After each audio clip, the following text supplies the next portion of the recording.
In the real world, following the Roman Empire's final split, the West quickly grew unstable and corrupt, eventually collapsing entirely as Germanic tribes carved out their own kingdoms. The East, meanwhile, would reform itself and flourish for centuries to come. But what if the opposite had happened? What if it was instead the West that survived, and the East that collapsed to internal issues and invading forces? Well, first of all, there was a reason it was the East and not the West that survived. The East of the Empire was always more urban and wealthy. The adoption of Christianity and capital moving to Constantinople only made the Western Empire even less relevant, and the West was just more vulnerable.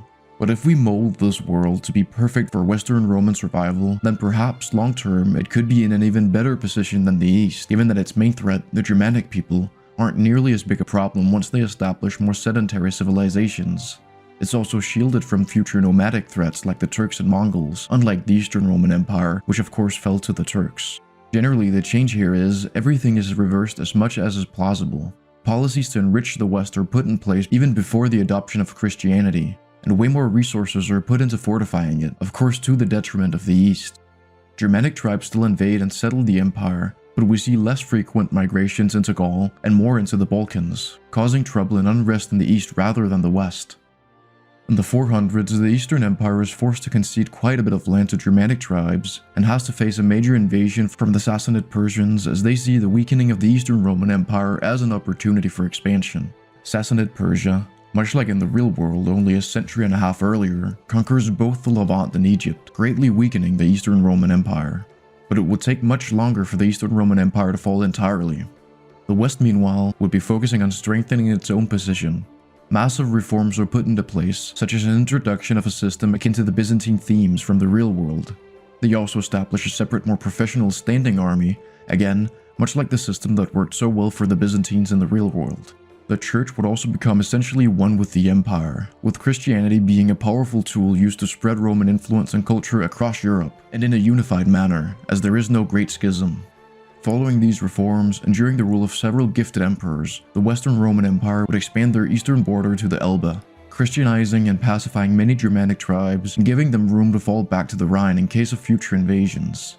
Rome also attempts to develop closer ties with the Sassanids, as they now control much of the Silk Road and trade with the East. This new world order would last for some time. Persian and Zoroastrian influence would grow in the Middle East, although it would remain predominantly Christian, as the Persian Empire was very tolerant for the time. That would be until the spread of Islam and rise of the Rashidun Caliphate. The Islamic conquest would, however, not be quite as successful as in the real world. Sassanid Persia in this scenario is not exhausted from a war with the Eastern Roman Empire. It's strong and prosperous, and has enjoyed relative peace for the better part of a century. The Caliphate conquers Egypt, the Levant, and Mesopotamia, but is halted along the Persian and Armenian highlands. The Eastern Roman Empire, on the other hand, finds itself in great peril. Not only does the Caliphate invade from the south, but in the west it also has to face the Avar Khaganate. The Eastern Roman forces are completely overwhelmed, and the empire faces imminent collapse. But as the Caliphate pushes into Anatolia, they don't just meet Roman troops, but also Sassanid forces attempting to curtail the Caliphate's expansion, as the Sassanids realize the Eastern Roman Empire is facing imminent demise. The war in Anatolia is a complete mess, but ends up with a Sassanid conquest of much of Anatolia, and a border with the Caliphate following the Armenian, Anatolian, and Persian highlands. The Eastern Roman Empire, meanwhile, splits into a handful of rump states. Borders stabilize, and there is an uneasy peace. The Western Roman Empire, meanwhile, would have been playing their cards carefully during all this. As the Eastern Roman Empire fell apart, the West used the opportunity to expand. The now one remaining Roman Empire would gain a foothold in the East in the 700s, as the pretender in control of Constantinople is appointed Viceroy of the East by the Emperor in Rome, a position he gladly accepts so he'll be protected from his neighbors. The Roman Empire during this time can in some sense be seen as a weird hybrid of the real-world Byzantine and Frankish empires.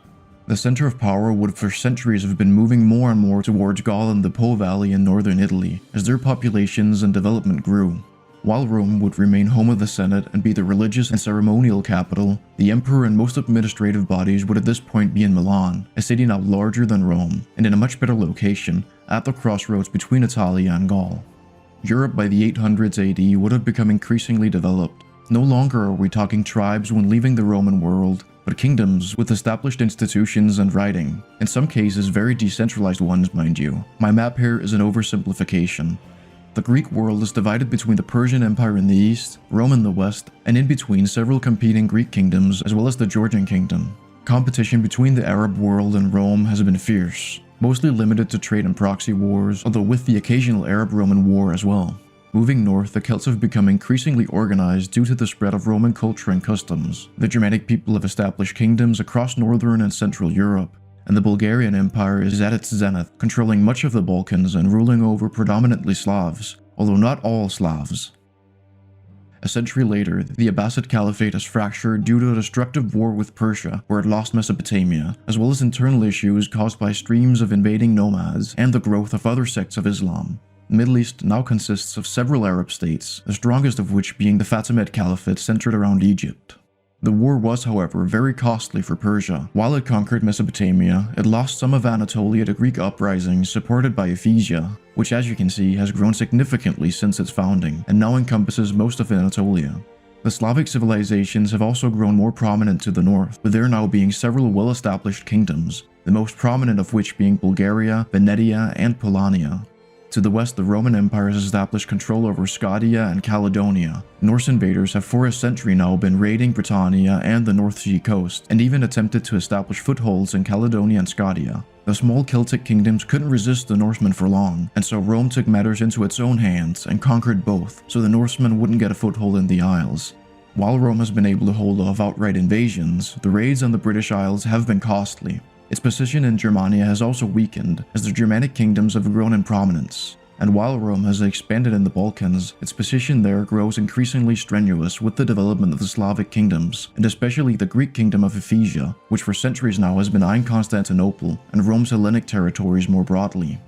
Skipping ahead yet another century, that's exactly what we see. In the early 1000s AD, as Rome was at its weakest in centuries due to Norse raids as well as Germanic and Hellenic uprisings, the highly militarized kingdom of Ephesia invaded and conquered Constantinople and much of Rome's Hellenic lands, establishing the Hellenic Empire.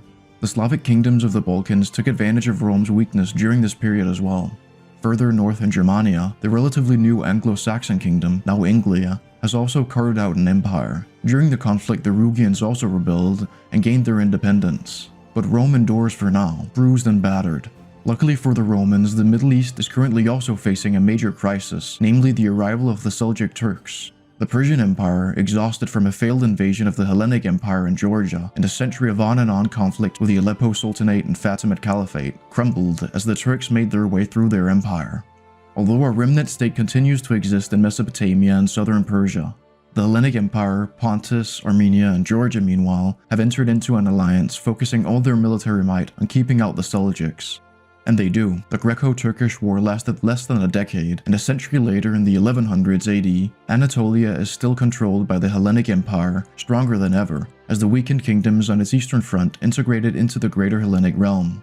Outside of the Turkic invasions, however, the past century has been relatively peaceful for most of the known world, and it wouldn't be till the 1200s where significant change would come, as the Mongols arrive in Europe and the Middle East. While the Mongol Empire wouldn't last particularly long, this invasion completely reshaped European and Middle Eastern politics, as can be seen here 2 centuries later, where the Eastern European and Middle Eastern political landscapes look nothing like pre-Mongol invasions.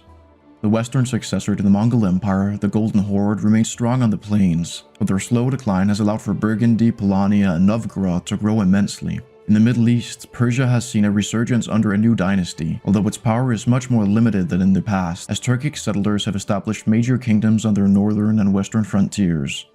While the Hellenic Empire resisted both Seljuk and Mongol invasions, centuries of conflict with Mongols, Turks, combined with the internal issues still caused enough instability for it to collapse into several Hellenic kingdoms. And while most migrating Turks have assimilated in Persia or settled in the Bahar-Lushadam, some have made their way west into the Greek kingdoms of Anatolia, challenging existing powers and changing the demographics, albeit to a lesser degree than in the real world.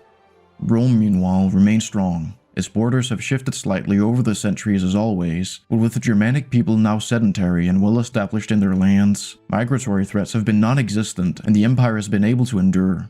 Trade with the East has become more expensive due to the collapsing Hellenic Empire, which has shifted trade routes south, making Alexandria where Rome gets most of its eastern goods now. But being a Muslim-ruled state, the Romans have to pay significantly higher taxes, leading them to try and explore alternate trade routes around Africa. 2 centuries pass once again, powers rise and fall, and Rome remains a constant. There has been a general trend towards larger states and empires developing. Rome has slowly been establishing trade outposts along the African coasts, finally circumventing the Middle East. This also led to the unintentional discovery of the Americas. Seeing opportunity, Rome has also begun establishing trading outposts here, although their ambitions are not quite on the same level as the European powers in the real world.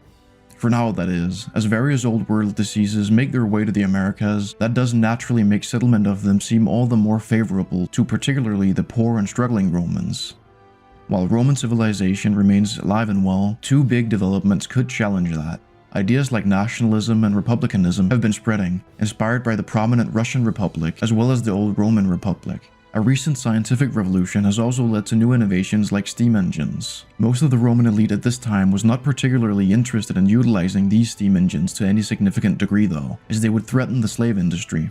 But with some of Rome's neighbors like the Greek and Germanic kingdoms finding all kinds of practical uses for them, an industrial revolution seems increasingly inevitable if Rome wants to remain a powerful empire. In the 1700s, we see these developments culminate. A German confederation formed from the various squabbling German states. It, along with Venetia and the Russian Republic, conquer much of the Polanian Empire.